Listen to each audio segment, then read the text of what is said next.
Bismillaahirrahmaanirrahiim. Ku soo dhowow channelka Waxgarad. Fadlan haddaad nagu cusub tahay channelka subscribe dheh. Waxaa jira dalal wasaarado gaar ah u sameeyay guurka iyo jimicsiga. Dalka Hindiya ayaa caado u leh jimicsiga loo yaqaan yoga. Jimicsigan oo aad u kala duwan waa mid dhaqameed, waxaana jira xarumo ay dadku u tagaan kuwaas oo si nafsaani ah loogu daweeyo dadka buka.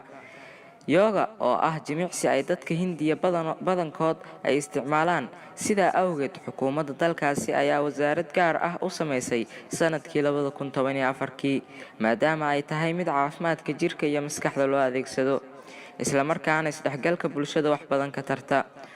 Waxaana dalka Hindiya jirta maalin loo yaqaano Indian Yoga Day ama maalinta jimicsiga yoogada ee dalka Hindiya oo sanad kasta la xuso. Wasaaradda jimicsiga ama wasaaradda yoga ee dalka Hindiya waxaa wasiir u ah Master Sherpad Naik.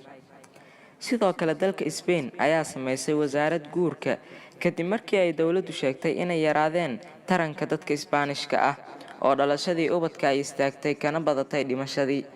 Wasaaradda ayaa ku dhiirigelinaysa dumarka la qabo inay ubad dhalaan oo aanay iska mudin dhasha, inaysan cirbad isku dirin macnaha. Intaas ayaa maanta idin soo bandhigay. Like, share, subscribe na aliloobin. Aad iyo aad u mahadsantiin.